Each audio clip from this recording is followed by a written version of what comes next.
Like, don't piss in my mouth and then call it lemonade. Because what's the derogatory word for white people that's colonizing your land to this day? And for the Caribbean and Africans that say we don't have any culture, and come on now, we can already debunk that. What's your culture?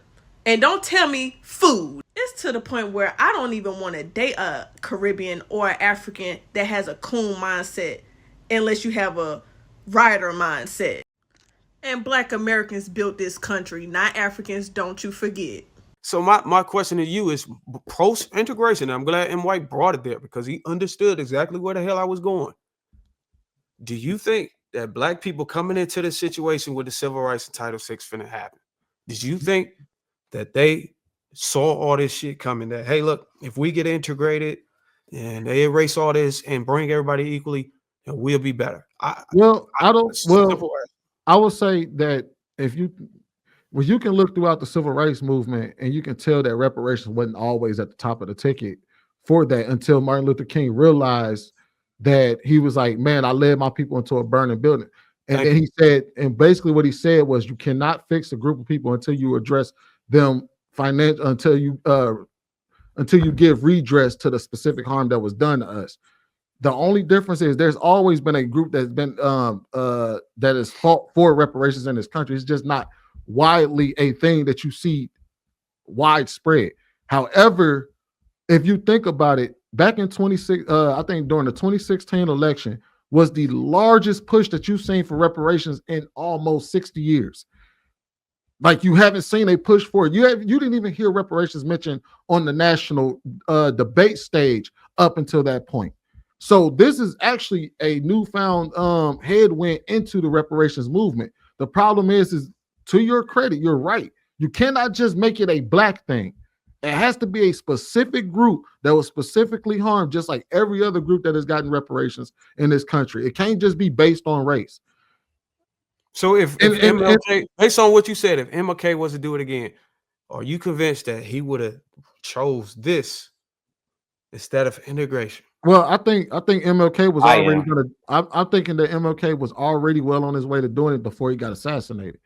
The problem isn't that he didn't do it. It's the fact that he was killed before he could even finish. Well, he stated that he marched a minute. He took responsibility on that because he led the people into there. And when he said, I feel like I led my people into a burning building, I'm convinced that he saw what was happening. And that's why he said we need to go to DC to get our check. That's all I'm saying. What I'm saying, it wasn't in our best interest to Marcus' point, to accept anything but our motherfucking paper. And then we should have entertained anything else. But we should have got our motherfucking. Actually, I think all of that is encompassed in that. We should have got our goddamn deposit before we entertain anything. We would have kept our own ice machines, our own bus lines, our own bathrooms. We want our motherfucking check. And I think we would have done way better from that point on moving forward. That's all I'm saying. And they can call it white ideology all you want. I'm just saying that part at that point, everybody went their own motherfucking way. And I want to say something else. When we talked about, I wanted to make this point earlier. Kanye had a song when he was talking about, I can't even go in the grocery store without some ones that's plain on a shirt with a chain. He was talking about the collective, what is the term? The cultural low self-esteem in regards to finances that Black people have, which is a direct result of the history of everything, which makes some people try to assimilate and some people try to show their wealth at all times. So you can't devalue me because I'm Black, because I have this money. That is a result of the ideology of racism and having to prove one's worth. It's one of the reasons I refuse to try and assimilate, because I'm valuable and I don't need to prove to nobody else my value.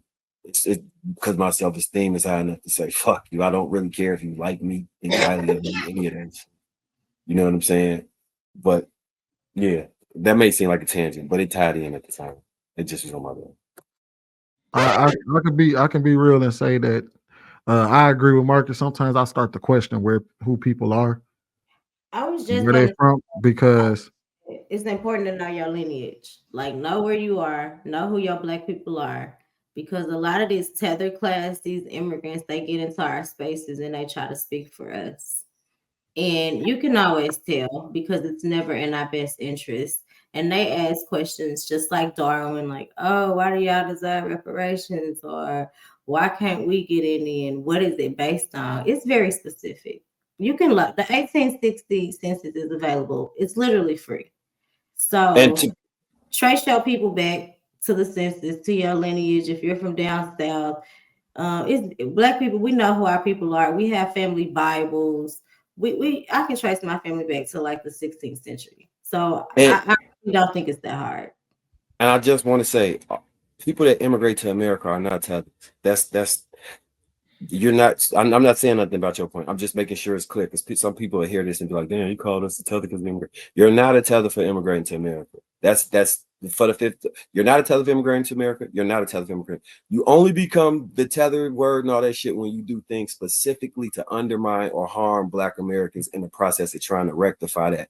Like when people have created groups like Cobra and said, well, we're not going to let reparations go to Black Americans. They got to go to a race base. It's got to go to all Black people. And the people who are doing it are not Black Americans. So they want to ensure that they're associated with it. Or when they give the money for a study, those people pocket it and funnel it into their organizations and do specific scholarships and funds for people, because then they'll delineate at that point. Or when you go and address it in front of Congress and say Black Americans don't deserve reparations, representing yourself as a Black American, but you're not actually a Black American and you're running with the ideology.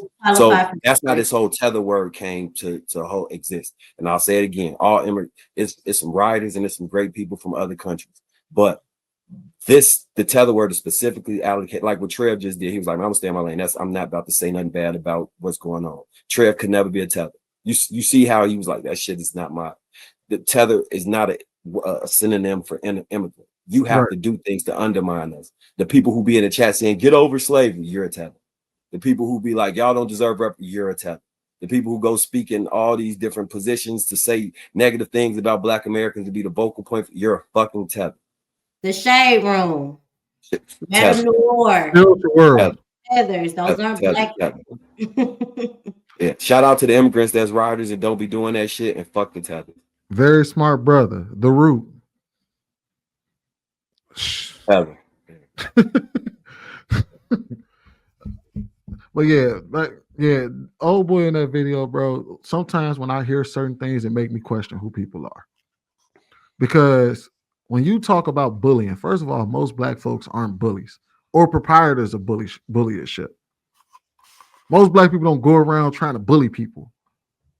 So when you sit there and you say something as goofy as, hey, you bullied people, so how could you be mad when the white man comes and bullies you?